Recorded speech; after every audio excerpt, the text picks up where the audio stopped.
Juriscast, o seu podcast jurídico. Bom dia, boa tarde, boa noite, sejam todos bem-vindos ao Juriscast, o seu podcast jurídico. Hoje estamos aqui novamente os guerreiros das pautas jurídicas. Eu, Thiago Facchini, e aqui ao meu lado, Giovanni Arseno. Olá, Giovanni. Olá, Facchini. Boa tarde, Facchini. Boa tarde, doutor Gustavo, né, que está aqui, que está participando do Juriscast com nós. E para os nossos espectadores é um bom dia, boa tarde, boa noite, que a gente nunca sabe quando você vai poder ouvir esse podcast, né, qualquer lugar, a qualquer momento. Então vamos falar de novidade hoje aí. Vamos falar de coisa nova. É isso aí. Para você que está na nossa audiência cativa, a gente tem aí centenas de advogados que nos ouvem toda semana no Juriscast.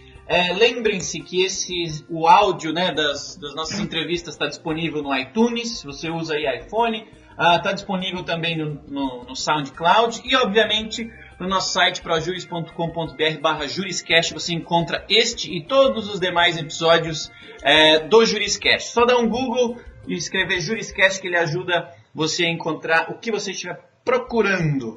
Vamos lá, agora sim a gente está conversando aqui com uma sumidade do jurídico e da tecnologia jurídica.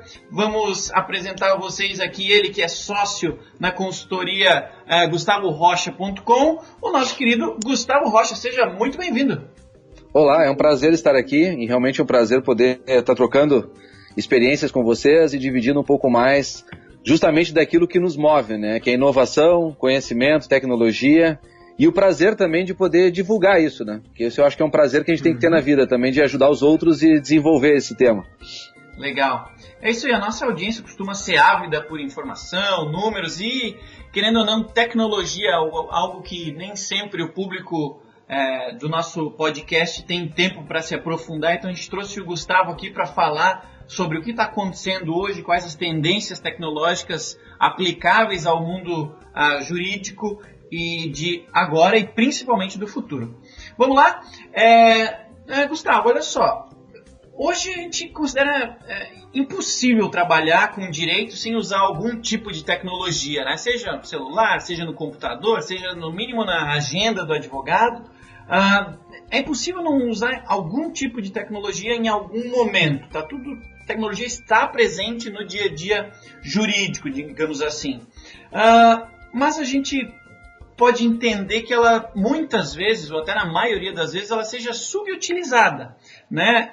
Seja no escritório de advocacia, seja num departamento jurídico, as pessoas utilizam a tecnologia de uma maneira incompleta ou, no mínimo, reduzida, né? Não tirando dela todo o seu potencial de benefício para a sua atuação diária. De acordo com a tua experiência, é assim mesmo o profissional da área do direito, né, do profissional jurídico, ele tem medo de tecnologia, desconhecimento? Qual a tua opinião sobre o assunto? Infelizmente é uma realidade que a gente percebe em alguns escritórios, alguns departamentos. Eu não sei se a palavra certa seria medo, mas em fato, o que há um certo, digamos, receio ou de enfrentamento do que a tecnologia pode gerar. Isso acontece muito porque os escritórios e os departamentos se organizam naquilo que é mais empírico, né? Não há um planejamento, não há uma aplicação da gestão no primeiro momento. Eles procuram, na verdade, se organizar daquilo que vai surgindo. Então eles conversam com um amigo, com um colega, faz uma indicação aqui, às vezes, de software, ou faz uma indicação até mesmo de planilhas, que é muito comum neste âmbito, assim, de quem nunca usou software ou quem, às vezes, tem um software, mas não sabe utilizá-lo da forma adequada, é extrair informações e trabalhar com Excel. Sim. O grande sonho de muitos advogados é trabalhar com Excel e trabalhar bem, né? Às vezes tu chega no escritório para conversar e... eu estou pagando agora para os meus advogados ou para a minha secretária um curso avançado de Excel. O Excel é uma excelente ferramenta, mas o Excel é uma excelente ferramenta de banco de dados. E ele serve para isso, ele não tem uma outra finalidade própria. Ele não serve para a gestão de um escritório. Então, quando nós enfrentamos isso, principalmente hoje, numa seara em que o advogado deveria estar preparado para o processo eletrônico, ele deveria estar com um foco, na verdade, em que a advocacia dele não é a mesma do que ele fez há alguns anos atrás. Hoje a advocacia dele é algo totalmente diferente. Ele não deveria ter o medo, o receio ou até mesmo aquele pouco caso que alguns gostam de dizer, não, tecnologia deixa por ali, quem usa é a minha secretária, quem usa é o estagiário. Só que, na verdade, se tu deixa a tecnologia, às vezes, para pessoas nessas posições, essas pessoas é que detêm o real conhecimento de como tu te comunica com o judiciário.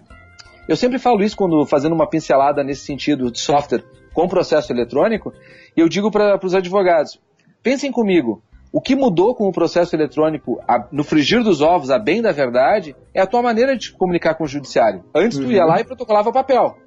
Agora tu vai lá e tu não precisa ir lá, tu senta na frente de um computador e tu protocola através de uma certificação digital. Só que se a pessoa que sabe utilizar aquele mecanismo não és tu, se a pessoa que sabe, de repente, utilizar a certificação digital, que tem as tuas senhas, é uma terceira pessoa, tu como profissional está ficando despreparado. É verdade. Da mesma forma, né, que eu enxergo isso quando eu falo para os meus clientes também, escritórios e departamentos, como é que eles têm o controle da gestão a partir da sistemática de um software. Tudo bem que o advogado que é dono de um escritório, que está preocupado na captação, que está preocupado em muitas vezes fazer o relacionamento do negócio, o institucional inclusive, ele não consegue estar na operação do dia a dia, saber quantos prazos tem, quais são as audiências da semana e por aí afora. Mas mesmo assim, ele tem que ter uma ferramenta que possa extrair para ele informações de uma maneira didática e dar para ele informações estratégicas para a tomada de decisão.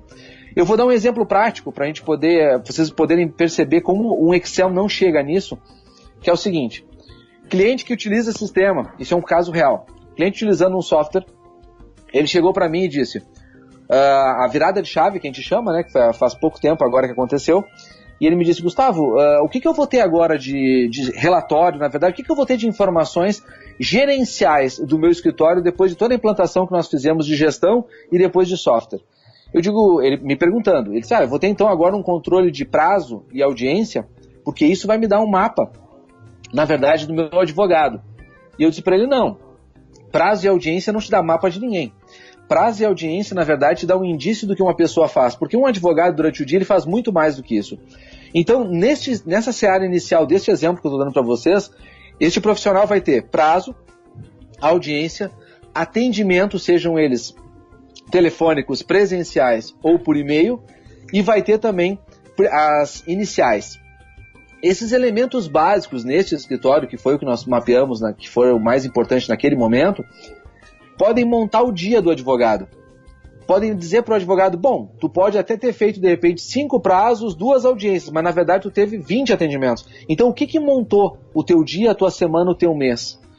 É importante que o advogado, gestor de um escritório principalmente, mesmo que não seja o gestor dono, que pode ser o gestor controller, pode ser o gestor aquela pessoa que se interessa por gestão, ela compreenda que fazer prazos e audiências não é a vida do advogado. A vida do advogado também atende, a vida do advogado também se resume a iniciais, também se resume a telefone, também se resume a uma boa prestação de serviço em outros âmbitos. Sim. Então, quando a gente monta essa ideia de gestão, a tecnologia ela é muito útil e ela pode ser um diferencial competitivo muito grande para os escritórios, inclusive para os pequenos. Eu tenho até um complemento dessa pergunta. A gente falou de tecnologia e começou a falar sobre, talvez, medo da tecnologia, né? Mas agora, durante a tua fala aqui, eu me peguei pensando. Na tua opinião, né? Você que está bastante inserido nesse negócio de tecnologia, de consultoria focada em tecnologia para o jurídico, né? A gente acaba ficando meio viciado aqui no ProJuris, né? Mas você acha que tem um olhar mais limpo. Fiquei aqui perguntando, talvez seja medo, ok, mas botando aqui em pontos para você pontuar a tua opinião. Será que tem alguma relação ou uma maior relação com o medo atrelado à segurança do digital, né? A tá online, tá no computador, tá digital, tá talvez passível de algum erro ou de alguma brecha? Essa acho que é um possível ranço desse déficit digital. Fiquei aqui me perguntando, talvez seja falta de cultura mesmo, né? Como os advogados na maioria das vezes estagiam em escritórios que já são mais antigos, que já tem uma cultura definida, eles aprendem daquela forma, então pode ser um dos fatores que também influencia nisso. E talvez o terceiro, na minha visão, pode influenciar também um pouco nessa qualificação desse uso do digital nos escritórios. Talvez seja, não sei o quão aproveitado é esse tema na própria faculdade de Direito, né? Se ela tem evoluído a ponto de explorar as possibilidades e benefícios de ferramentas digitais para o dia a dia do advogado. Considerando essas 3 opções, né, a segurança, a cultura que ele já pode trazer consigo, ou talvez até a influência da sua própria formação estudantil nisso, qual delas pesa mais, na tua opinião? Olha, em fato, pelas três, eu acredito que a primeira e a segunda, a questão da segurança e da cultura, elas estão intimamente ligadas. E em relação à terceira, é uma tendência de mudança, tá? O que nós temos hoje?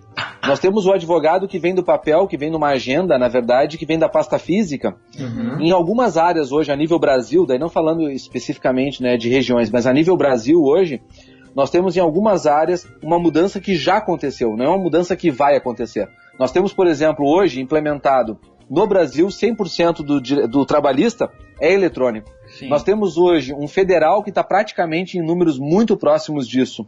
Mas nós temos o estadual que está longe ainda. Apesar de grandes praças terem o estadual digital, nós ainda temos outras grandes praças que não têm. Sim. A exemplo do próprio gaúcho que não tem. Né, que nós temos aqui literalmente uma aberração. Agora, é literalmente uma aberração. A gente brinca, né, tá lá no nosso hino, sirvam nossas façanhas de modelo a toda a terra. E nessa questão digital nós estamos muito atrás ainda na questão estadual. Mas o que eu coloco que é importante nesse sentido para abrir a mente do advogado, fazer ele pensar um pouco nesse aspecto? Primeiro, que o digital é um caminho sem volta. Acho que esse é o primeiro elemento que ele tem que ter em mente.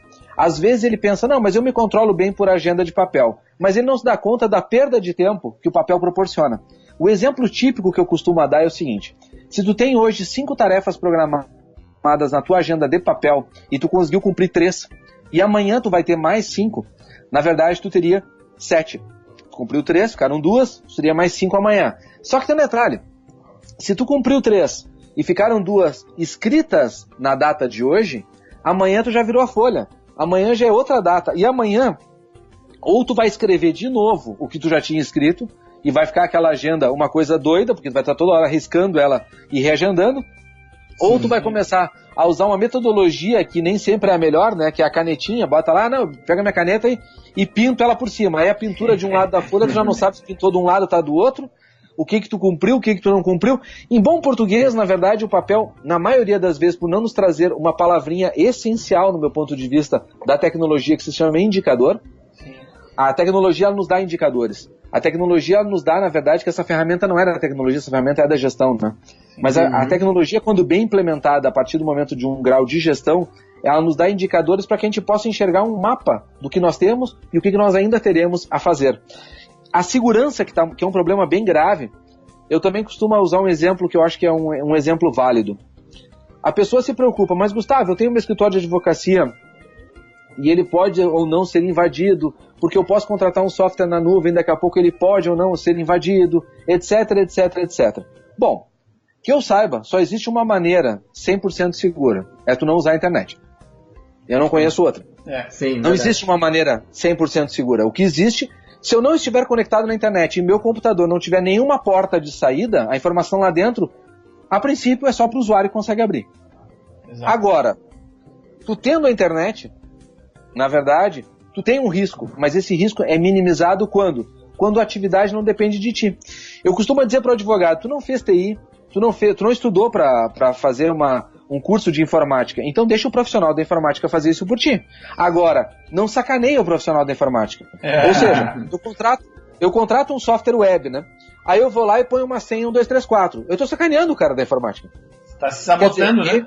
Eu estou sabotando. Ele fez um software que tem segurança, trabalha com protocolo HTTPS, trabalha com níveis muito bons, de repente, de segurança. O cara botou um firewall dentro do sistema dele. Tá tudo dentro daquilo que seria um protocolo razoável para ele não se incomodar. Aí ele cria uma senha boba. Ele cria, daqui a pouco, ele pega o certificado digital, ele põe na mão de um estagiário que troca a cada 3 semanas, ele troca de estagiário, e tá aquela senha rolando, ele nunca se preocupou em trocar.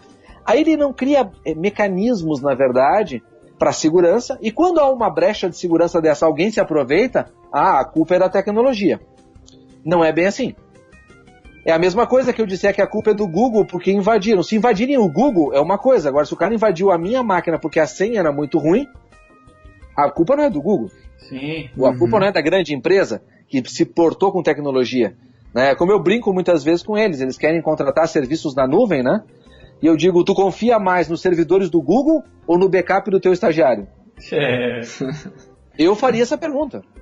O cara está investindo lá milhões e milhões todos os dias para garantir que existam navios circulando pelo mundo em águas internacionais para que o teu backup não seja invadido. Agora, tu não consegue fazer um backup às vezes numa pendrive porque se esquece. Sim. Então, situações práticas que a segurança, na verdade, do software, desde que bem identificado com a gestão, né, bem alinhada à gestão, eu acho que ela traz um resultado prático muito eficiente. A questão da cultura, respondendo ao teu questionamento, ele ainda vai levar um certo tempo, imagino eu, porque a questão da cultura dos advogados ainda é muito forte a cultura do papel. O que está mudando? E eu já percebo isso assim, mesmo em searas que antes eram só dos grandes, hoje os pequenos também já estão, já estão se adaptando.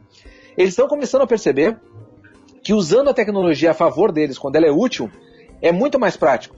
Quer dizer, escritórios pequenos, muitas vezes, que colocavam, poxa, eu tinha tudo em papel, ia para uma audiência com pilhas e pilhas de processo, agora eu posso colocar tudo num tablet, na nuvem, e acessar tudo lá dentro. O software que antes só existia software servidor, tinha que acessar via VPN, não sei mais o que, hoje o software web nos dá a característica de poder acessar em qualquer lugar, de um smartphone, um tablet, ou seja o que for. Então, nós começamos a ter uma mudança de cultura ainda um pouco, ainda vagarosa, eu concordo, mas que as faculdades já estão começando, né, para responder plenamente a sua pergunta, as faculdades já estão começando a se adaptar. Hoje eu tenho visto, inclusive sou professor convidado de algumas, lecionando cadeiras que eu nunca pensei que pudessem ser lecionadas. Né? Hoje existem cursos, né, de pós-graduação, de curso de extensão, que eu sou professor, por exemplo, em que eu leciono, desde marketing a tecnologia e gestão. Isso é impensável há anos atrás. Muito impensável. E vou te dizer mais, eu tenho projetos já em 2018 para isso cair dentro das universidades. Legal. Então nós estamos, assim, na prática, acontecendo uma coisa de preparar o aluno, né? A OAB tem feito isso em alguns estados, eu tenho percebido também com cursos gratuitos, tentando sempre estimular para que isso acabe vindo. Eu acredito que essa mudança, ao longo dos anos, ela vai ter muito mercado ainda, porque ela é uma mudança que ela está ainda, apesar de não ser nova, é uma mudança um pouco antiga. Se tu falar em nuvem, isso já existe há mais tempo. Se tu falar em software web, já existe há mais tempo. Agora, o advogado está preparado para isso, o mercado está preparado para isso. O processo eletrônico, por exemplo, eu fui um dos precursores a sentar com os desembargadores representando a OAB em 2001, para te ter uma ideia, há 16 anos atrás, falando do preço, que era a base do processo eletrônico, que era o peticionamento eletrônico já naquela época. Sim. Então, se tu tinha desde aquela época já o sonho de poder migrar para uma questão tecnológica, eu acredito que com o tempo isso vai se tornar cada vez melhor. Só que ainda não é o bom, né? Eu diria para o advogado assim, tenha paciência. O processo eletrônico ainda não atingiu o seu ápice, ele está um pouco longe ainda disso. Ele vai ser muito mais útil, né? Na tua visão, falando desse problema em específico, né, de todos esses problemas, né, que já estão em maior ou menor nível encaminhados, digamos assim, considerando o cenário jurídico brasileiro, né, desde da instituição que forma o aluno até o mercado jurídico como um todo, né, escritórios, departamento jurídico, sistemas, tudo mais, até o sistema legislativo, né, governos e tudo mais, onde é que você acha que está a barreira mais, no momento, a barreira mais alta? Não digo intransponível, porque é inevitável que essa transição aconteça, mas onde é que está o atravanco do momento, na tua visão, assim, pra gente, que vai demorar mais pra gente cruzar essa linha do novo mundo, do antigo mundo pro novo mundo, digamos assim? Eu vou te traçar primeiramente um paralelo do crescimento do processo eletrônico, fica bem claro para te entender isso. O processo eletrônico, do meu ponto de vista, ele teve dois grandes problemas, digamos assim, que transformaram ele num elefante branco que a gente está tentando consertar agora. Este elefante branco nasceu com uma proposta muito boa, que era acabar com o papel. Então essa proposta que em outros países, Europa, Estados Unidos, nós já falávamos disso em 90 e poucos. Né? O Brasil foi falar isso depois, praticamente, da 2010, um pouco antes. Mas o chamado paperless, né, que já existia desde os anos 90 lá fora. O que acontece, na verdade, no processo eletrônico foi um erro, primeiro, estratégico, porque nós pegamos e recriamos no processo eletrônico o processo de papel. Esse foi o primeiro erro, que já foi muito batido na época pela OAB, isso no início de 2002, 2003, 2004, a gente batia muito nessa tecla, olha, vocês estão repetindo o processo de papel para o processo eletrônico, isso não vai dar certo. O eletrônico é diferente do papel. O papel admite certas coisas que o eletrônico não e vice-versa. Nós precisamos ter um processo, digamos assim, um código de processo para o digital. Uhum. E isso é uma briga, né, que até hoje ainda é uma briga digamos assim, ainda não ultrapassada porque não existe. A última reforma que teve agora no passado sobre o processo eletrônico, que foi o Marco Civil, onde vocês viram também a questão do processo, Código de Processo Civil, que veio com novidades, etc., Sim. Ele já nasceu defasado, né? Ele já nasceu com deficiência completamente defasado. Mas aí nós vamos entrar numa seara que não é o propósito, só vou dar uma deixa. Claro. Como é que eu quero que isso funcione se eu voto numa pessoa como certas pessoas que a gente sabe no país que são os nossos deputados e senadores? Então, é complicado porque são aquelas pessoas que fazem as leis, né? E aí quando tu pega, por exemplo, eu tenho isso no meu portal escrito há muito tempo, de senadores que escreveram artigos sobre legislação na internet e não sabem a diferença entre site e blog. Então fica muito difícil realmente uma coisa dar certo se o nosso ordenamento jurídico, da forma como ele é montado, permite, né, através da eleição direta, que uma pessoa com escolaridade, um analfabeto funcional, seja, na verdade, deputado ou senador ou presidente, ou seja o que for. Mas, no nosso caso em específico do processo eletrônico, isso veio vindo num galopante em que a legislação tentou cooperar com isso, ou seja, vamos tentar ajustar a coisa ao longo da carruagem andando. Bom, coisa burra, né? Tu peticionava, o cara lá na ponta imprimia e virava processo físico. Mas era comemorado, afinal de contas o advogado tinha um site que ele podia entrar e fazer esse peticionamento eletrônico. Depois, com a ideia do surgimento do processo eletrônico em si, onde tudo seria digital, não haveria mais a impressão, nós tivemos o problema do tamanho do Brasil. O Brasil é muito grande, então tu não consegue implementar isso ao longo do tempo. Vocês, melhor do que eu, inclusive, sabem que para implementar um software jurídico, como é o caso do processo eletrônico, o correto seria eu fazer um software, ele está minimamente adequado à utilização, implementar ele em todo o país da mesma forma, ir corrigindo isso enquanto eu estou implementando e depois lançar uma versão nova para todo mundo. Só que não foi isso que aconteceu. Infelizmente, nós temos uma coisa que não é nem culpa somente dos políticos, é uma questão, eu diria até da raça humana como um todo, que é uma palavrinha odiosa chamada vaidade. E diante desta, infelizmente, o que aconteceu, e o melhor exemplo que eu tenho para dar para vocês é onde está 100% implantado, que é a Justiça do Trabalho. A Justiça do Trabalho, e isso ninguém me contou, eu já sentei com desembargadores e ex-desembargadores, ministros inclusive, do trabalho, e eles me disseram, não, mas eu implementei em tantas unidades no país o processo eletrônico. E aí tu faz uma pergunta básica mesmo de processo eletrônico, ele não faz a menor ideia. Porque para ele, implantar o processo eletrônico significa serrar uma placa com o nome dele num tribunal. É por isso que eu falo da vaidade. O processo eletrônico no Brasil foi implementado, principalmente na Justiça do Trabalho, que foi onde ele começou com força. Ele foi implementado de uma forma a inaugurar varas e dizer na mídia, estamos 100% digital. Estamos lá. Estamos lá. Somos modernos. Sem se preocupar, na verdade, com o básico. O que é o básico? Eu tenho hoje, por exemplo, no Amazonas, no Pará, em alguns estados brasileiros, eu tenho hoje uma situação em que a energia elétrica no dia é 4 horas. Como é que trabalha no dia digital? Esse estado é 100% digital. Eu estou dizendo, se uma pessoa tiver um problema trabalhista no Amazonas, dependendo da região onde ela está, não tem nem luz o dia inteiro para ela poder protocolar alguma coisa. O que se vai dizer da internet? Eu nem falei de internet ainda. Muito menos certificação digital. Os primeiros números da certificação digital, quando começaram a ser implementados aqui no Rio Grande do Sul, que são onde eu tive maior proximidade, as empresas aqui, Serasa, CertSign e outras, nos identificavam o seguinte, pelo amor de Deus, que os advogados não podem pedir ao mesmo tempo o certificado. Porque se todos os advogados pedirem ao mesmo tempo o certificado, mesmo que eu buscasse todas as minhas unidades no Brasil, eu não atendo. Eu estou falando de um estado. Sim. Nós tivemos uma evolução que durou mais de um ano para poder adequar a demanda à procura. Por quê? Porque a certificação digital não serve só para os advogados. Sim, ela serve para a Receita Federal, serve para os contadores, serve para inúmeras outras questões. Então nós tivemos uma realidade do processo eletrônico galopante, de implantação, e que até hoje é ineficiente. Por quê? Porque o PJE 2.0, por exemplo, que foi anunciado há pouco tempo como uma grande vitória, não utiliza o Java, e tem outras coisas, ele não está no país inteiro.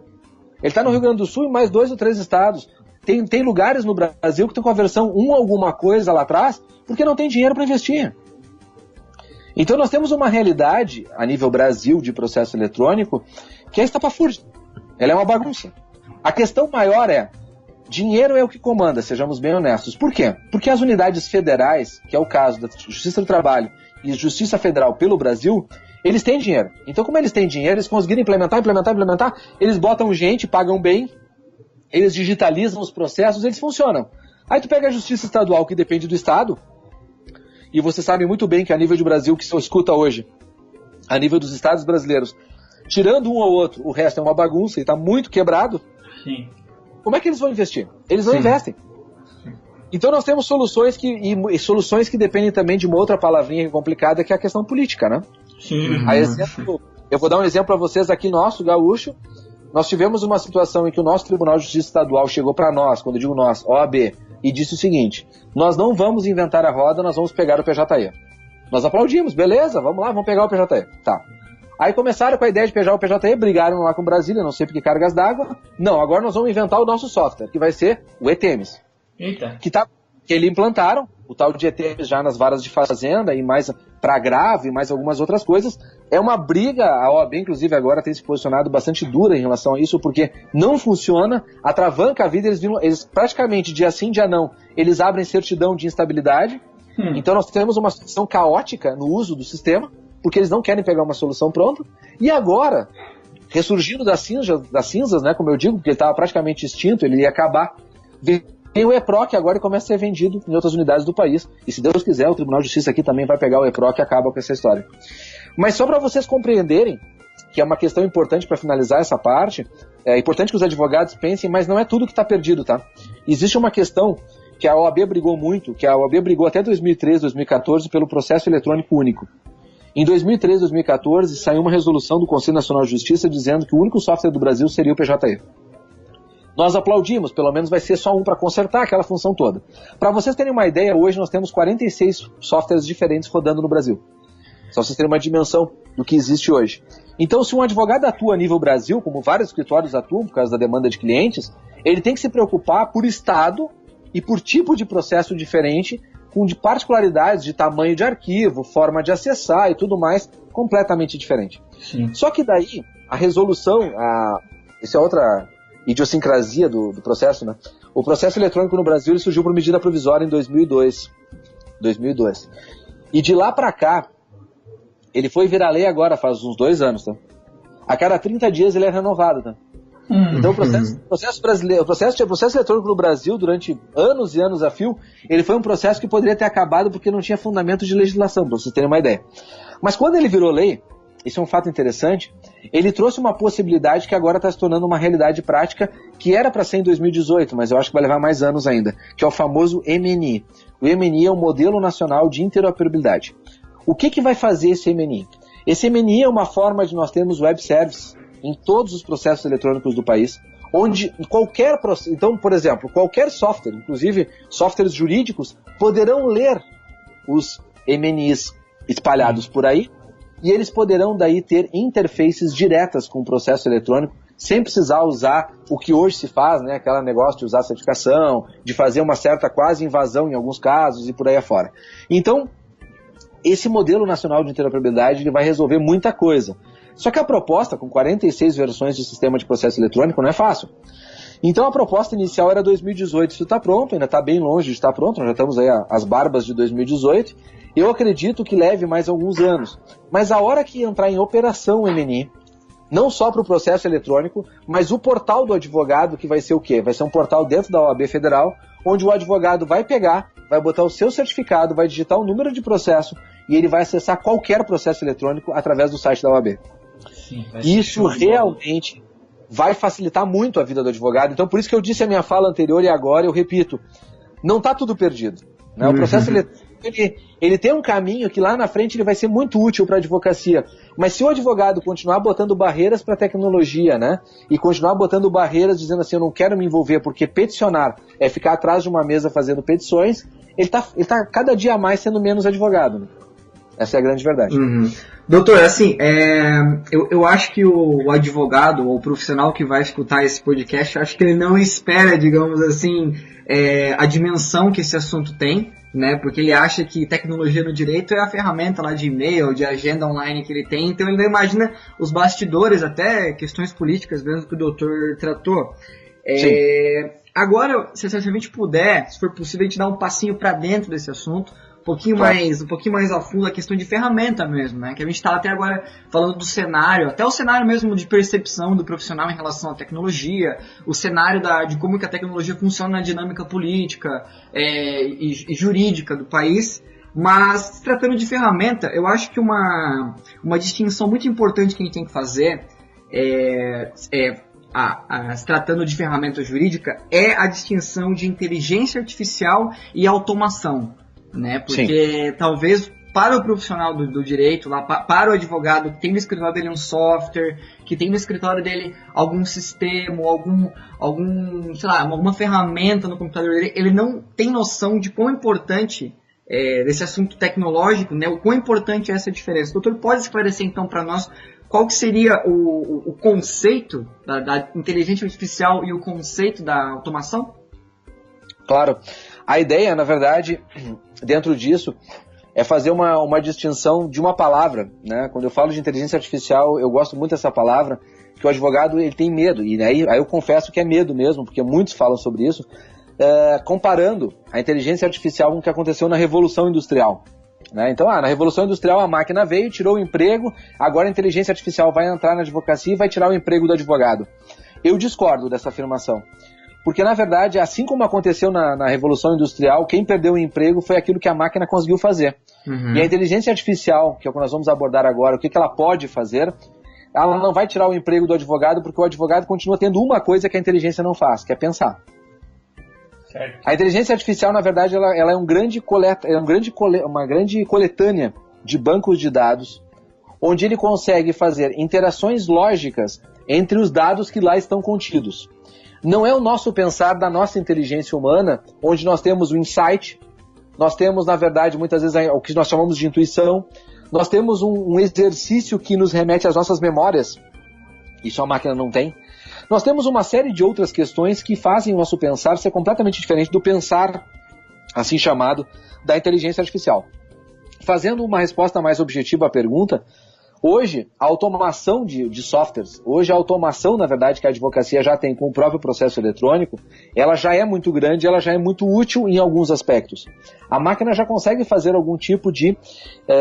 substituir algum tipo de trabalho que antes não substituía. Exemplos práticos. Hoje, softwares já conseguem, por exemplo, fazer petições. Né? Ele já pega lá no banco de dados o nome do cliente, a função toda, já bota na petição, faz procuração, faz contrato de honorários. Hoje, tu aliando a tua gestão interna a softwares que trabalham com esse tipo de automação, tu já consegue ter uma organização melhor do teu negócio em relação às próprias petições, que é o objeto fim da advocacia.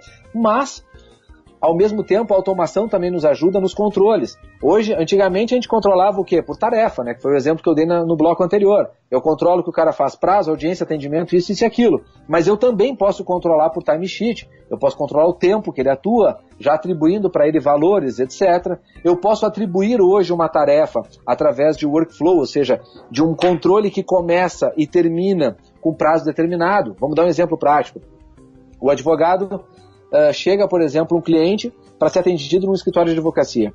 Ele bate na porta, entra na porta, é atendido pela recepcionista, a recepcionista o recebe, espera aguardar um pouquinho que ele já vai ser atendido, passa para o advogado atende, faz procuração, faz contrato e o cliente sai. Rotina básica de um atendimento pessoa física dentro do escritório de advocacia.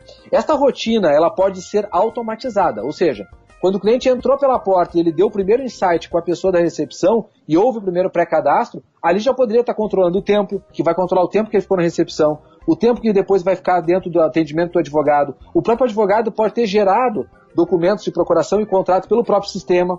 Nada disso tem interação, na verdade, com o que antes era procurar lá no servidor, onde é que está a procuração, será que mudaram de lugar, qual é a pasta modelos atual, porque tem modelos 2016, modelos 2017... Aí quando entra no modelos 2017 tem o arquivo do Word. Este é o último com certeza. Qual será que é o último? Né? A gente sabe que é assim que normalmente o pessoal se organiza. Ele se organiza da forma que ele acha empiricamente melhor. Ao passo que se ele fizesse pelo sistema, tu botou uma vez no sistema, o sistema sempre repete a mesma coisa. Isso, na verdade, é automação. Eu automatizo processos de forma a organizá-lo melhor. Inclusive, tudo isso que eu estou dizendo para vocês hoje já está presente em tecnologias mais de ponta, porque tem certas tecnologias hoje no mercado que nem chegam nisso. Uhum. Agora, quando eu falo de inteligência artificial, eu estou falando um pouco mais. Eu estou falando de algo que pode fazer perguntas e responder perguntas. Eu estou falando de algo que pode interagir contigo. A exemplo do que existiu, historicamente nós temos o grande ícone da inteligência artificial, é o produzido pela IBM, é o Watson. Todo mundo fala dele, né? Ele joga xadrez melhor que o ser humano, aquela coisa toda, mas na verdade ele ganhou só uma vez, né? Sejamos honestos. Ele ganhou uma vez, porque em todas as outras vezes o ser humano utilizou de artifícios que a máquina não conhece, que é o ardil, né? Que é o pensar contrapensando. Eu vou agir desta forma porque ele vai imaginar que eu vou por um caminho e na verdade eu vou por outro. Isso a máquina ainda não está preparada, que é o pensar do ser humano, utilizando outras metodologias. Mas o Watson, sem sombra de dúvida, é um case fantástico. Só que o Watson não é ainda um case jurídico. O Watson é um case que está começando a ser utilizado, inclusive, na medicina, mas ainda não é um case jurídico. O primeiro case jurídico fora do Brasil é o Ross, né, na Inglaterra. Uhum. Esse sim, já voltado para a área jurídica, né, dentro da área jurídica. E nós temos aqui no Brasil, lançado agora há poucas semanas atrás, aí, a Carol também, que é a primeira inteligência artificial, pelo menos assim, que a gente teve notícia mais amplamente da própria área jurídica, né? E foi lançada agora recentemente já também com objetivos de fazer estudos, porque eu diria para vocês assim, a inteligência artificial ela está ainda no engatinhar. Nós estamos falando de uma máquina como o IBM, lá, o Watson, que o custo dela básico de implementação, só considerando licença de software, sem considerar acessórios, é de 3 milhões de dólares. Então nós estamos falando de uma realidade ainda não acessível ao público diretamente. Nós estamos falando de uma realidade que, para chegar, ela vai ter que ter as suas compensações e os seus ajustes. Mas, claro, quando essa realidade começa a ser aplicada a núcleos específicos, como é o caso do jurídico, nós vamos ter como existe hoje. Hoje já existe isso que eu vou falar agora. Existem totens, iguais àqueles totens de banco na Inglaterra, onde esses totens fornecem contratos por troca de dinheiro. Tu chega no totem, tu diz que quer um contrato de locação, tu deposita lá na máquina 20, 50 libras, e essa máquina vai produzir para ti um contrato de locação. Mas isso não é inteligência artificial. Sim. O que proporcionou, na verdade, a máquina a chegar até um contrato pode ter sido ela pesquisar em milhões de bancos de dados, pode ter sido ela encontrar que o princípio da inteligência artificial levou ela até lá. Mas o que ela é hoje, um totem que responde perguntas, isso não é uma inteligência artificial propriamente dita. Isso, na verdade, é uma automação de um processo.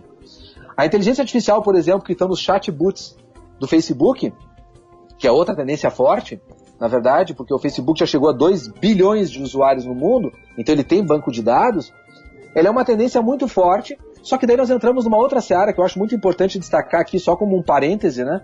Que hoje, um chatbot jurídico, completamente jurídico, para interagir com o advogado ele não teria problema, mas para interagir com o cliente, ele é infração ética, tá? Pelo código de ética ele é proibido. Sim. Então, assim, porque a relação cliente-advogado ela tem que ser personalíssima, então não pode ser a máquina. Então nós temos uma situação que tudo isso tem que ser levado e sobrepesado para que tu não entre daqui a pouco numa loucura de dizer, não, a máquina vai me substituir. O que a máquina vai substituir, sim, e ela faz melhor, porque ela não cansa, ela não toma café, ela não tem dor de barriga, né? A máquina faz melhor é o quê? O que é repetitivo e aquilo que pode ser feito sem a interação do pensar. Ah, Gustavo, eu quero fazer um contrato de locação de 36 meses, onde o imóvel está na planta tal. Bom, não precisa de muito pensar para isso. Já agora, as informações, né? As informações estão ali, o básico do contrato está ali. E por melhor que ele possa ser elaborado um contrato, se tu não consulta um advogado que de repente fez uma pesquisa e descobre que naquela legislação mudou não sei o que, ou vai descobrir que a própria máquina, daqui a pouco, ao fazer um contrato padrão, ela poderia estar infringindo uma lei municipal. Porque, sejamos francos, a legislação no Brasil hoje para banco de dados, ela é muito complexa. A legislação federal ela é catalogada, mas a legislação municipal e estadual é um caos. Uhum. Cada município, cada estado legisla coisa que é inconstitucional perante seu município e seu estado, e aquilo vigora. Sim. Até que alguém diga que é constitucional. O Brasil é muito complexo nesse sentido.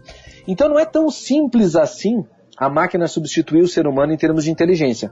Mas a automação, eu diria para os advogados que quanto mais eles conseguirem pensar nos seus processos internos e automatizar com softwares, né, jurídicos, eles estariam ganhando tempo. Eu acho isso muito importante. E acompanhando os passos da inteligência artificial, com o tempo, eu imagino que eles vão ter também ganhos muito efetivos de pesquisa. Porque essas inteligências artificiais hoje que estão vindo para o Brasil no mercado jurídico, todas elas têm esse propósito até agora. O propósito não é interagir para substituir o trabalho do advogado, provavelmente dito. É para ajudar o advogado a fazer o trabalho dele melhor e mais rápido e mais bem feito. É isso aí. A gente inclusive aqui na ProJuris, a gente tem uma central de pesquisas onde a gente faz mensalmente ou quinzenalmente, dependendo do tema, a gente faz algumas pesquisas no universo jurídico com centenas e milhares de advogados que a gente tem contato aqui na ProJuris, e a gente fez a última, inclusive, ela é relacionada à inteligência artificial, que o doutor já esclareceu para nós que ainda é um universo bem embrionário, não só juridicamente falando, mas no modo mais geral. E 14%, né, embora seja uma minoria, a gente achou curioso porque é representativo. 14% dos entrevistados eles responderam que sim, quando nós nos questionamos referente se uma inteligência artificial poderia substituir um ser humano. E 14% eu acho que sim, né? Isso eu acho que também retorna um pouco nas perguntas iniciais, na nossa conversa inicial sobre a questão do medo, né? De sempre estar... desconhecido. Isso, também, achar que alguma coisa ele vai ser trocado, né? O profissional vai ser trocado. E até, referente que eu achei interessante na fala do doutor, falando sobre a questão da inteligência artificial, que ainda é muito prematuro, ainda é um mercado que não está desenvolvido. Mas, assim, se a gente for falar de possibilidades, né? O doutor que está bem envolvido com esse tema, é especialista nisso. Dentro de quanto tempo o doutor acha que esses softwares, essas tecnologias inteligentes, né? Que eu acho que é o que separa a automação, digamos assim, da inteligência artificial, é essa inteligência, esse poder de cognição, digamos assim. Quando que isso vai começar a chegar no Brasil, assim, na opinião do doutor? Tirando essa realidade, assim, que a gente já está vendo, né? Eu vi, por exemplo, nas últimas 2 semanas, eu vi duas situações. Uma delas foi essa pesquisa da Carol, que utiliza banco de dados próprio só da empresa que produziu ela. E uma outra empresa que produziu uma chamada Elis, não me falha a memória. Uhum. Mas essa empresa eu achei assim, não desmerecendo, obviamente, mas por tudo que ela se apresentou eletronicamente, ela não me pareceu que ela teria o desenvolvimento que ela está vendendo. Não enxerguei, né? Não consegui visualizar isso, até porque ela não cita uma série de questões técnicas básicas, assim, que seriam necessárias. O grande problema que eu vejo do desenvolvimento da inteligência artificial hoje, não só no Brasil, mas no mundo, é o banco de dados. Uhum. A questão do desenvolver, o como fazer, utilizar os próprios chatbots como exemplo do Facebook, etc., tem muita gente que tem know-how para isso. Agora, o banco de dados confiável para que isso se desenvolva não é simples. E esse é o grande problema. Porque uma internet não é um banco de dados confiável. Sim. Eu faço uma pesquisa no Google, eu encontro muita porcaria. Então, como é que eu vou utilizar uma pesquisa no Google? Daqui a pouco a minha inteligência artificial ela vai ser falha, porque ela vai fazer uma pesquisa, por mais assertiva que ela seja, ela pode estar encontrando um contrato errado, ou encontrando, na verdade, alguém que usou alguma ferramenta lá de SEO e conseguiu chegar nos primeiros lugares do Google e, de repente, é um site fictício, né? Qualquer inteligência utilizada em cima de dados errados, ela vai tomar conclusões erradas. Então, basicamente, é esse o conceito. Basicamente, é nesse sentido. O que eu vejo, aí se nós analisarmos assim, historicamente, fazendo um comparativo histórico, e pensando em progressão geométrica, porque eu acho que as coisas são em progressão geométrica hoje, nós levamos aí praticamente 15 anos, digamos assim. Há 15 anos atrás, eu participei da implantação de um software jurídico web, praticamente 15, 17 anos, foi no início dos anos 2000, 99, por ali. Foi a primeira vez que eu participei de uma implantação de um software web a nível Brasil e foi um dos primeiros, né? Era um software na época que estava pioneiro nesse sentido. Se tu parar para pensar que a inteligência artificial ela começou incipiente agora, eu não acho que ela vai levar 15 anos. Mas eu jogaria pelo menos mais uns 5 ou 7 anos para ela amadurecer. Acho que essa é a palavra-chave, amadurecimento, né? A gente entende que a tecnologia existe, ela ainda é imatura, em especial nos Estados Unidos e China, onde ela floresce, porém ainda não tem aplicação real, né? Então é algo que já existe, é muito promissor, mas até chegar na ponta final e ficar acessível para todos, eu concordo que vai um tempo longo ainda. Eu também não sei precisar quanto. Eu acho que para além dela ser tecnologia desenvolvida, eu acho que também tem a questão de cultura, né, que a gente já falou. Sim, a cultura é imprescindível, né? Assim, a cargo de informação, digamos que privilegiada, a gente já tem desenvolvido aqui no ProJuris estudos de aplicação prática da inteligência artificial na nossa ferramenta para departamentos jurídicos. Então, assim, já é realidade aqui dentro, mas ainda não é uma realidade para os nossos clientes. Vai demorar muito? Não vai, mas a gente tem certeza absoluta que a forma de utilizar e o benefício que a gente vai oferecer, ele vai demorar um pouquinho a ponto de se estender a todos os nossos clientes ou a mais de uma ou duas formas de oferecer o benefício para a nossa base. Um detalhe importante nesse sentido, né, eu acho que é bom lembrar, se a gente analisar isso antropologicamente, sociologicamente falando, uma geração, né, para outra, ela leva em média 20 anos para trocar de geração. Então, o que a gente nota hoje, né? Eu noto hoje, lidando com alunos, porque além de todos os meus afazeres, eu também sou muito consultado para ler por aí afora sobre trabalhos de conclusão, principalmente dos alunos nas faculdades pelo Brasil afora, em termos de gestão e tecnologia, porque não tem muita gente especializada no assunto, então os alunos me mandam muito material, eu leio, realmente dou retorno, porque eu acho que é importante, né, não deixar as pessoas sem retorno. E nesse aspecto eu tenho visto muita gente preocupada, né, surgiu bastante coisa nova nos últimos tempos, pelo Brasil afora. Eu já dei, não sou oficialmente o co-orientador, né, mas já corrigi trabalhos aí em Mato Grosso, próprio Rio Grande do Sul, interior e outros lugares, e tu começa a perceber que é interessante que essa nova geração, né, a nova geração do advogado que está chegando, eu tenho uma ligação muito forte, eu sou membro honorário da nossa comissão do Jovem Advogado aqui no Rio Grande do Sul, eu vejo que essa nova geração ela tem uma sede, né, pelo conhecimento tecnológico. Sim. Então, isso na verdade, se tu projetar no máximo 20 anos para frente, nós já teremos uma mudança de cultura solidificada, né? Pelo menos assim, aquilo que nos preocupa hoje como cultura, daqui a 20 anos, em tese, ou talvez até em menos tempo, nós não teremos esse problema, nós teremos já uma superação desse problema. E como até lá a tecnologia já deve estar bem mais adaptada, eu acredito que a advocacia vai estar num patamar bem diferente. E voltando assim a falar das tecnologias no mercado de trabalho, né? Eu ia perguntar para o doutor se o doutor achava que a tecnologia pode ser um diferencial do profissional de direito ou de um escritório, mas eu acho que isso está bem claro para nós. Acho que a gente também, como pró-juris, jamais diria que não. Mas Sim, claro. Mais do que se eu queria que o doutor falasse um pouco por quê. Né? Por que é um diferencial para o mercado de trabalho a tecnologia e para aquele advogado, aquele profissional que está ouvindo o podcast e já usa a tecnologia e ele não consegue ver resultados práticos, por exemplo, ele acha, não sei, isso para mim não fez tanta diferença. Como que ele pode fazer? Como que essa tecnologia pode fazer diferença no dia a dia dele? Ou que pergunta ele pode se fazer agora para perceber nesse instante que ele poderia estar fazendo ou estar percebendo mais resultado do trabalho que amanhã ele vai fazer de novo. Exatamente. Claro. Eu vou dar um banho de água fria provavelmente em muitos ouvintes agora. Vamos entender o que é advogar, né? Eu bato nessa tecla há muito tempo. Infelizmente as faculdades de direito elas formam advogados para peticionar. Então o advogado é um eterno pidão, né? Como eu costumo dizer. Ele é o cara que só sabe lá, nesses termos, pede deferimento e assina. Na verdade, a advocacia não é peticionar. Peticionar, assim como o processo judicial, ele é o passivo da advocacia. Ele é o teu problema como negócio.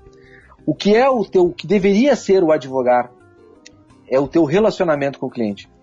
O que faz a advocacia acontecer? O munus público da advocacia é o cliente, é a sociedade. Então, advogar não significa peticionar. Com esta premissa sendo válida, o advogado deveria estar se perguntando se o que ele está gerindo hoje no seu negócio é um passivo, ou seja, eu não estou preocupado com o ativo do meu negócio, que é buscar clientes, trazer o cliente para dentro do meu escritório, ter a base de clientes bem alimentada para que eu possa captar novos clientes dentro dos próprios clientes que eu já tenho, diferenciar o meu trabalho de uma forma mais ordeira para que ele não me tope tempo naquilo que é o passivo, ou seja, naquilo que me custa. Porque aquela história, o cara chega para ti e diz assim, olha doutor, eu tenho 1000 processos, eu digo para ele, o problema é teu. Porque 1000 processos não quer dizer que tu tenha dinheiro, 1000 processos não quer dizer que tu tenha resultado, 1000 processos não quer dizer que tu seja um bom advogado. 1000 processos quer dizer que tu tem 1000 problemas para resolver. Ponto. É isso.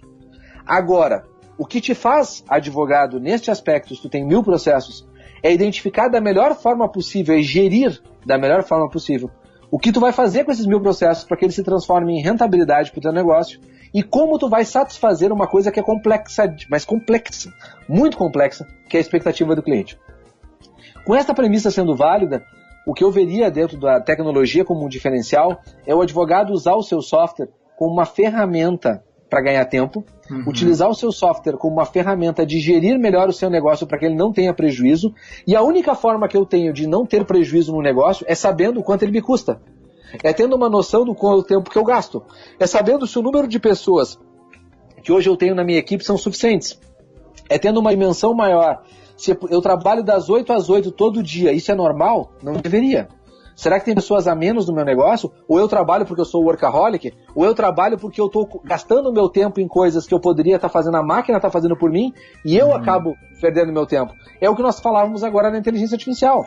Seria maravilhoso eu ter um chatbot, por exemplo, que eu olhasse para, abrisse uma telinha e dissesse para ele: meu amigão, diz o seguinte, pesquisa para mim aí, porque eu não tenho tempo, pesquisa tu para mim aí, qual é a jurisprudência melhor? Eu tenho um cliente que é reclamante, horas extras, mas ele trabalhou 3 meses com o salário X. Eu dou o problema e a máquina pesquisa. Ela não vai me dar só a resposta pronta.